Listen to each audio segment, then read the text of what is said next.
Bonjour à tous et à toutes et bienvenue sur la chaîne du pouvoir de la conscience. Merci d'être une fois de plus avec moi aujourd'hui. J'espère que vous vous sentez merveilleusement bien, que vous passez une excellente journée ou que vous avez passé une excellente journée et que vous prenez grand soin de vos conversations internes. Aujourd'hui, je vous offre la traduction que j'ai réalisée de la conférence de Neville Goddard, faite en 1969, intitulée « Tout est possible » ou « Toutes les choses sont possibles ». N'oublions pas que dans cette conférence, il y a beaucoup de références bibliques, mais c'est l'analyse, l'étude que fait Neville Goddard de la Bible est une étude beaucoup plus psychologique, d'accord ? Avant de commencer avec la lecture, je vous invite à vous abonner à la chaîne si vous ne l'avez pas encore fait et n'hésitez pas à partager son contenu si vous pensez qu'il peut intéresser ou aider d'autres personnes de votre entourage et n'hésitez pas aussi à faire un tour dans la chaîne, regarder les autres vidéos qu'il y a, peut-être d'autres conférences pourraient vous intéresser. Sans plus attendre, en vous remerciant de votre temps précieux, commençons avec la lecture de cette conférence. Conférence de Neville Goddard, 1969, Toutes les choses sont possibles. Au chapitre 9 du livre de Marc, il nous est dit « Toutes les choses sont possibles pour celui qui croit ». Et au chapitre 19 du livre de Matthieu, il nous est dit « Avec Dieu, toutes les choses sont possibles ». Ici, nous voyons Dieu mis sur un pied d'égalité avec le croyant. Assis ici ce soir, vous croyez être un homme ou une femme. Vous croyez être ici. Mais êtes-vous prêt à croire que vous pouvez aller au-delà de ce que votre raison et vos sens dictent ? Vous n'avez pas à limiter votre pouvoir de croyance à ce que votre esprit rationnel dicte. Le choix et ses limites dépendent entièrement de vous, car toutes les choses existent dans l'imagination humaine, et c'est de votre imagination que votre croyance découle. Si vous allez au-delà de ce que vous dit la raison, cela doit se faire à travers votre imagination. Et puisque toutes les choses existent déjà dans votre imagination, vous pouvez à tout moment dépasser ce que votre raison et vos sens dictent. Nous venons d'assister à une éruption dans le monde chrétien concernant les petites icônes ou les petites statuettes que les gens ont fabriquées et adorées depuis plus de 1000 ans. Le psaume 115 les décrit de cette manière, et je cite « Leurs idoles sont en argent et en or, ouvrage des mains des hommes. Elles ont des yeux et ne voient point, elles ont des oreilles et n'entendent point, elles ont des narines et ne sentent point, elles ont des mains et ne touchent point, des pieds et ne marchent point, elles ne produisent aucun son dans leur gosier. Ceux qui les fabriquent deviennent semblables à elles, tous ceux qui les prennent pour modèles. » Dans le journal d'aujourd'hui, on raconte l'histoire d'une actrice célèbre qui a eu un accident alors qu'elle était dans sa Rolls-Royce. Elle a été blessée, mais pas grièvement, et attribue sa chance à la petite statue qu'elle appelait Saint Christophe. Elle est semblable à celui qui l'a fabriquée et vendue, mais elle ne le sait pas. Ne jugez pas les autres par leur possession terrestre. Ils les ont reçus par le biais de la croyance, mais ils ne savent pas que leur propre être les a créés pour eux. Elle a cru que sa petite statue en or l'a sauvée d'un accident fatal. Rien d'autre que sa croyance, et en elle ne l'a sauvée. Elle a acheté et cru en sa petite statue parce qu'elle ne connaît pas celui en qui elle devrait avoir confiance réellement. Toutes les choses sont possibles pour celui qui croit, et avec Dieu, toutes les choses sont possibles. Ici, nous voyons que Dieu et le croyant ne font qu'un. Lorsque vous sortirez d'ici ce soir, vous vous attendrez à trouver votre maison là où vous l'avez laissée. Vous irez vous coucher et vous croirez, vous serez sûr que vous vous réveillerez dans votre lit demain matin. Vous croyez être habillé en ce moment même. Je vous dis, votre capacité à croire est l'imagination humaine qui est le seul Dieu. Tout étant imagination, vous vous êtes restreint par vous-même par le corps de sensations et de raisons que vous portez. La raison vous dit que vous êtes dans cette pièce, que vous avez une certaine quantité d'argent et que vous ne pouvez pas en avoir plus à moins de faire un effort physique pour l'obtenir. Mais vous aimeriez en avoir plus, n'est-ce pas? Assumez votre désir à travers la sensation de ressentir. Cette hypothèse subjectivement appropriée et crue comme vraie, c'est la foi. Pouvez-vous croire en sa réalité? Sachant que toutes les choses sont possibles pour celui qui croit, pouvez-vous convaincre que, même si votre raison et vos sens le nient, votre hypothèse le rendra possible? Blake, dans son merveilleux livre « Le mariage du ciel et de l'enfer », nous a dit, et je cite, « J'ai dîné avec Isaïe et Ézéchiel et j'ai demandé, la ferme conviction qu'une chose est ainsi, la rend-elle ainsi? Et Isaïe a répondu, tous les prophètes le croient, et en période d'imagination, une ferme conviction déplaçait des montagnes. Mais aujourd'hui, beaucoup ne sont pas capables d'une ferme conviction en quoi que ce soit. Tout ici n'était qu'autrefois qu'un désir cru. Ce bâtiment, les vêtements que vous portez ou la voiture que vous conduisez étaient d'abord un désir, puis imaginés et crus jusqu'à ce qu'ils existent. Oui, je crois qu'il y a un homme nommé Neville. Il peut travailler pour vous aider à réaliser vos désirs si vous croyez l'avoir. Beaucoup d'hommes peuvent venir et viendront vous aider, même sans savoir qu'ils le font, si vous y croyez. Vous n'avez pas besoin de convaincre les autres de vous aider. Tout ce que vous avez à faire, c'est de croire que vous êtes celui que vous voulez être, puis laissez le monde, qui n'est rien d'autre que vous-même projeté à l'extérieur, travailler pour rendre possible votre hypothèse. Je vous fais cette promesse. Votre désir se réalisera, car toutes les choses sont possibles pour celui qui croit. Le défunt Robert Frost a dit « Nos fondateurs n'ont pas cru en l'avenir, ils ont cru en l'avenir en eux-mêmes. » Le pouvoir le plus créatif en vous est votre propre pouvoir de croire en une chose en vous. Nos fondateurs n'ont pas cru que le passage du temps ferait de ce pays de ce qu'ils désiraient. Ils voulaient la démocratie, pas une monarchie. Et ils savaient que s'asseoir et attendre que cela se produise ne le ferait pas. Ils devaient s'en emparer. Alors ils l'ont simplement cru en eux, intérieurement. Et comment? Par la foi. Ils se sont appropriés subjectivement leur désir. Disons, imaginons que vous aimeriez être à San Francisco maintenant, mais vous n'avez ni le temps ni l'argent pour faire le voyage. Que faites-vous? Vous ignorez le moment présent et vous vous appropriez subjectivement votre désir objectif en dormant à San Francisco ce soir. Quand vous serez allongé dans votre lit, regardez votre monde à travers les yeux de quelqu'un qui dort à San Francisco. Vous pourrez vous réveiller le lendemain matin et constater que vous êtes toujours physiquement à Los Angeles.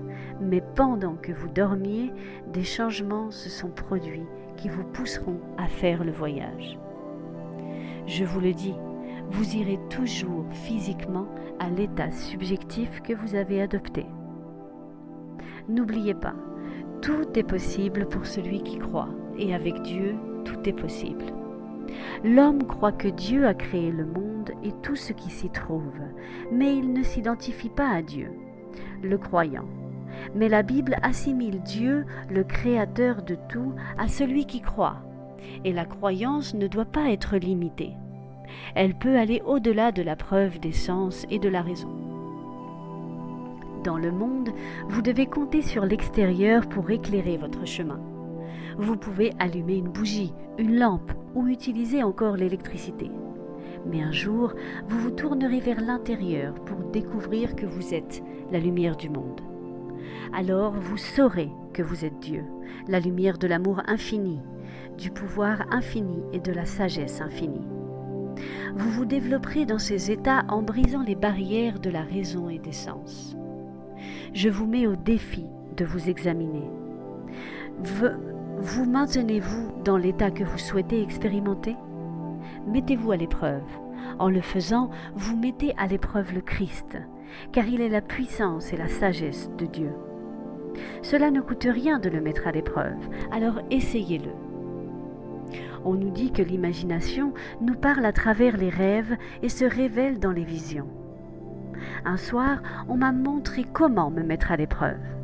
Cette nuit-là, je me suis retrouvée dans un immense manoir sur la 5e avenue de New York au début du siècle. Tout ce que l'argent pouvait acheter se trouvait dans cette demeure. Bien que j'étais invisible pour les 2 générations présentes, je pouvais entendre tout ce qu'ils disaient. Le plus âgé des hommes prit la parole en disant « Mon père avait l'habitude de dire, alors qu'il se tenait sur un terrain vide. Je me souviens quand ceci n'était qu'un terrain vague. » Puis il décrivait le bâtiment qu'il voulait voir là comme s'il était déjà solide et réel.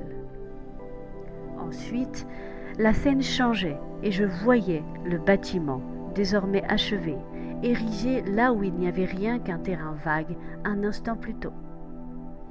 Le grand-père se tenait maintenant aux côtés de son fils et de son petit-fils et disait « Je me souviens quand ceci était un terrain vague. » Ce rêve m'a enseigné une merveilleuse leçon. J'étais le grand-père, le fils et le petit-fils. Il dépendait désormais de moi de transmettre cette connaissance aux générations futures. Alors que vous vous trouvez dans un état désolé, vous pouvez dire « Je me souviens quand ceci était désolé ». Si c'était désolé, vous sous-entendez que ce ne l'est plus. Ensuite, à travers l'exercice de vos sens internes de la vue, de l'ouïe, du goût, de l'odorat et du toucher, vous pouvez occuper cet état et lui permettre de s'extérioriser pour vous. Je vous dis, peu importe ce que vous avez ou qui vous êtes dans les mondes, toutes les choses sont possibles pour vous lorsque vous croyez. Vous pouvez croire en un ou plusieurs des 90 étrangers appelés saints qui ont maintenant été dégradés, mais si vous croyez, ils ont servi leur but. Maintenant, ceux qui croyaient autrefois en des icônes extérieures doivent se retourner et apprendre à croire en eux-mêmes. Cela a pris beaucoup de temps. Pendant plus de 1000 ans, les hommes ont cru à ces absurdités. Vous n'avez plus jamais à vous couvrir la tête pour entrer dans l'église. Était-ce donc nécessaire un jour ? Vous n'avez plus jamais à croire en Saint Christophe. Ce n'était jamais nécessaire. Mais l'homme, dans son état infantile, ne pouvait pas croire en lui-même. Alors il a créé de ses mains quelque chose en quoi croire, et sa croyance l'a créé. L'icône n'a pas fait cela pour l'individu. Sa croyance en l'icône l'a fait pour lui. Toutes les choses sont possibles pour celui qui croit, et avec Dieu, toutes les choses sont possibles. Par conséquent, n'est-ce pas que Dieu est un avec le croyant ? Son nom est « Je suis » pour toujours et à jamais. Ne savez-vous pas qui vous êtes ? Sachant cela, ne dites-vous pas « Je suis ». Si votre nom est Jean, vous devez en être conscient avant de pouvoir dire « Je suis Jean ». Je dis « Je suis Neville ». Je ne dis peut-être pas toujours « je suis » avant de dire Neville, mais je suis conscient d'être Neville avant de prononcer le mot. J'ai donné à ma conscience d'être un nom. Ce nom est Neville. Je n'ai pas besoin de répéter le mot « je suis » pour définir ce dont je suis conscient. Mais ma conscience est Dieu, le croyant, et il n'y a pas d'autre Dieu. Maintenant, toutes les choses existent dans l'imagination humaine, pas seulement les bonnes choses, mais toutes les choses. Écoute ces paroles du chapitre 32 du livre du Deutéronome. Et je cite, « Sachez que moi et moi seul je suis, et il n'y a pas de Dieu en dehors de moi. Je tue et je fais vivre, je blesse et je guéris, et personne ne peut échapper à ma main. » Qui peut tuer à part Dieu? Vous pouvez dire « Je l'ai tué », mais c'est le nom de Dieu. Votre propre merveilleuse imagination humaine a le pouvoir de tuer et de faire vivre, de blesser et de guérir, et personne ne peut échapper à votre main, car il n'y a pas de Dieu en dehors de votre propre merveilleuse imagination humaine. Alors que vous êtes assis ici, vous avez la capacité de croire. Vous pouvez croire en quelque chose de stupide, mais vous y croyez et votre croyance le rendra possible. Celui dont je parle comme étant Dieu est votre moi le plus fort, et pourtant votre esclave, pour ses propres desseins. Il vous sert aussi indifféremment et aussi rapidement que votre volonté soit mauvaise ou bonne. Il le fait en évoquant des images de bien et de mal comme si elles étaient réelles. En vous permettant d'imaginer tout ce que vous voulez, il le projette sur cet écran de l'espace afin que vous puissiez l'expérimenter.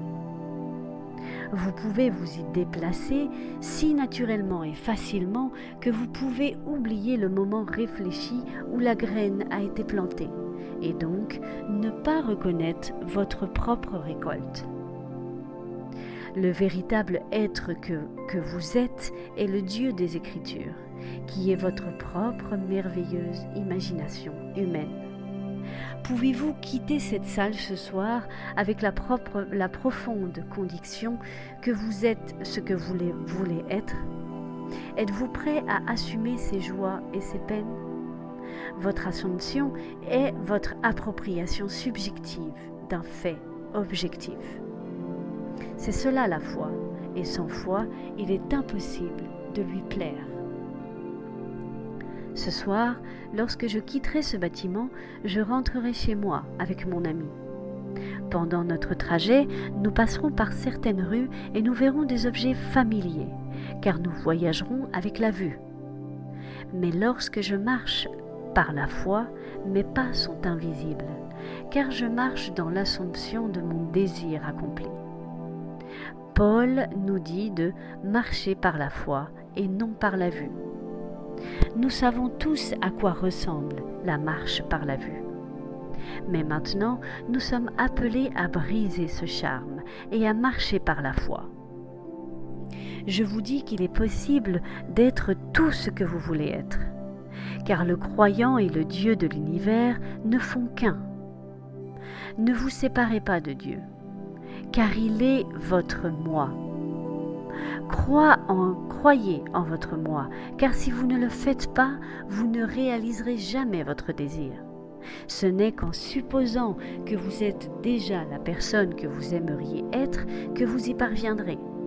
C'est aussi simple que ça. Je ne dis pas que c'est facile, mais cela devient plus facile avec la pratique. Si je donnais un Stradivarius à quelqu'un qui maîtrise le violon, il pourrait m'élever à un niveau de joie exponentielle. Mais si je mettais le même violon entre les mains de quelqu'un qui ne sait pas le jouer, je deviendrais rapidement fou. Et c'est le même violon, mais l'un produit de l'harmonie, tandis que l'autre produit de la dissonance. Vous pouvez tuer et donner la vie avec le même instrument, qui est votre propre merveilleuse imagination humaine. Vous pouvez créer beaucoup de dissonances jusqu'à ce que vous appreniez à jouer. Nous sommes ici dans ce monde d'obscurité éducative pour apprendre à jouer l'instrument qu'est Dieu. Vous ne connaissez peut-être personne qui vous donnerait 10 000 $ en ce moment même. Mais si vous croyez que toutes les choses sont possibles pour Dieu et que vous savez que Dieu est votre imagination humaine, vous pouvez imaginer que vous avez de l'argent. Persistez dans votre croyance et vous l'aurez. Comment? Je ne sais pas. Je sais seulement que selon votre croyance, il vous sera donné. Pensez-vous que toutes les choses sont possibles pour Dieu? Pensez-vous que lui est votre propre merveilleuse imagination humaine? Sachant que Dieu est amour et que vous êtes capable d'imaginer des choses désagréables, vous pourriez ne pas croire que votre imagination est Dieu, mais si cela est vrai, alors Dieu n'est pas tout-puissant. Si vous pouvez imaginer quelque chose que Dieu ne peut pas, alors vous le surpassez. Si Dieu joue seulement des notes harmonieuses et que vous pouvez jouer des cordes qui produisent dissonance ainsi que harmonie, alors vous êtes plus grand que Dieu, parce que vous pouvez faire quelque chose qu'il ne peut pas faire. Mais je vous le dis, votre propre merveilleuse imagination humaine tue et fait vivre, blesse et guérit, car toutes choses naissent de l'imagination humaine. Pendant que vous apprenez à utiliser et à croire en votre propre imagination humaine, vous pouvez donner vie à ce que vous ne voulez pas. Vous pouvez blesser dans le processus, mais ce que vous créez dans votre imagination, vous pouvez arrêter de le créer ou ne plus le créer. Tout peut être résolu, même si vous commettez d'horribles erreurs en apprenant. Ne vous condamnez pas pour quoi que ce soit que vous ayez jamais fait, que vous faites actuellement ou que vous pourriez faire pendant que vous apprenez à jouer de l'instrument qui est Dieu lui-même et votre propre merveilleuse imagination humaine, car il n'y a pas d'autre pouvoir créatif. Ce qui est maintenant éprouvé était autrefois seulement imaginé. Mon tailleur, par exemple, utilise mon imagination pour confectionner mes costumes pour moi. Ils doivent d'abord être imaginés avant de découper le tissu. Il ne prend pas ses ciseaux et commence à couper le tissu en espérant que quelque chose en sortira. Il l'imagine d'abord. Tout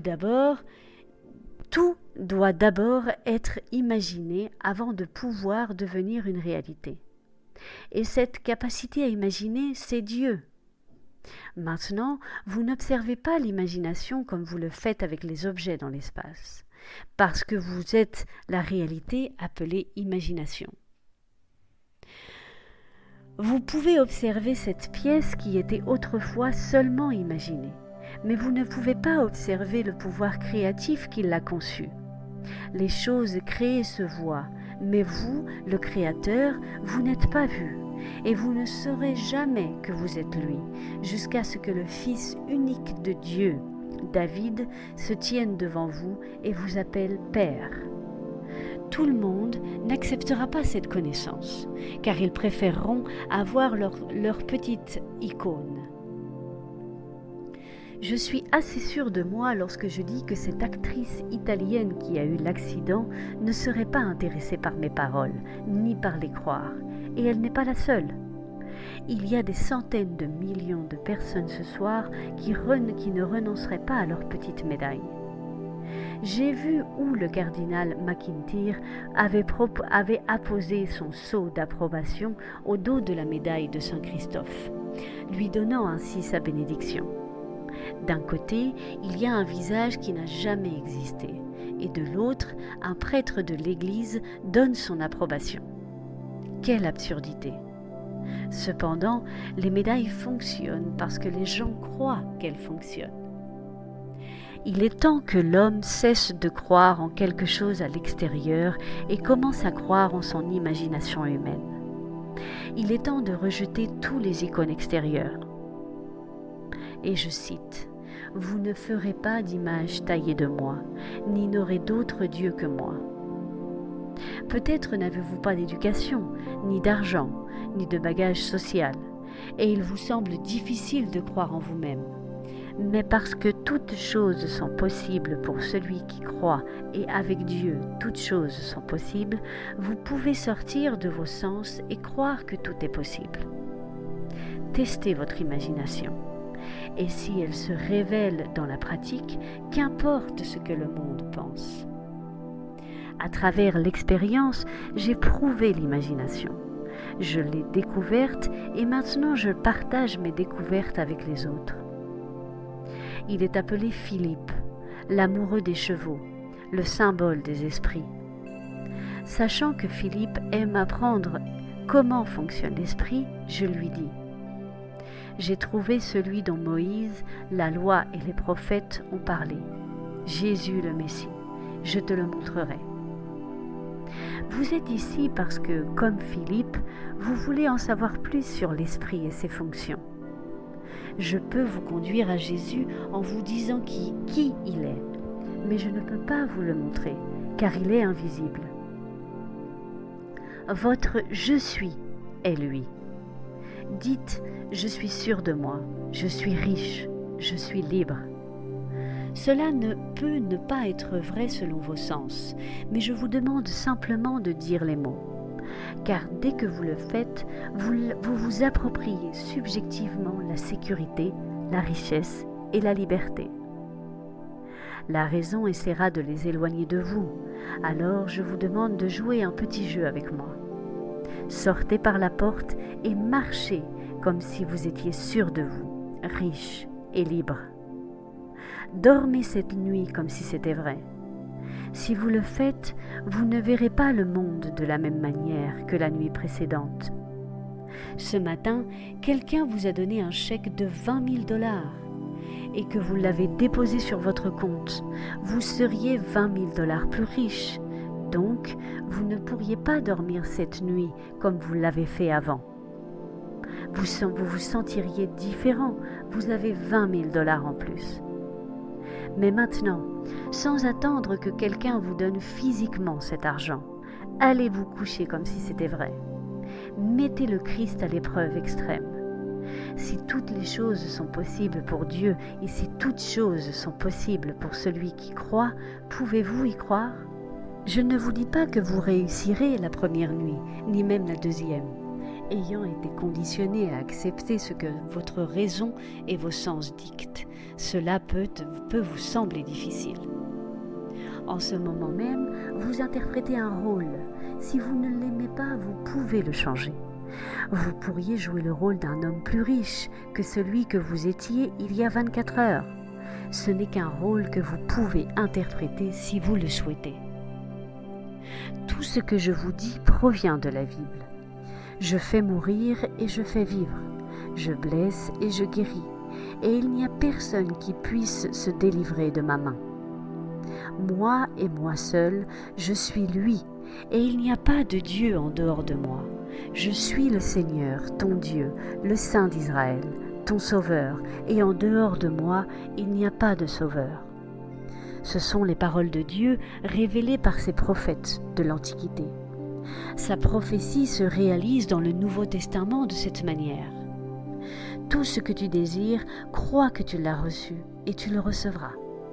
C'est aussi simple que ça, car une supposition, même si elle est fausse et niée par vos sens, se concrétisera en réalité si vous persistez en elle.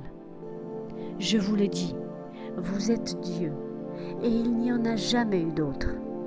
L'être en vous est Dieu, et vous et moi sommes un, car il n'y a qu'un seul Dieu. Vous finirez par savoir que vous et moi sommes un, car vous découvrirez que vous êtes le Père de mon Fils, et vous saurez qu'il est votre Fils. En fait, ce ne sera pas le Fils vous révélant en tant que Père, mais vous, le Père, révélant votre Fils. Maintenant, entrons dans le silence.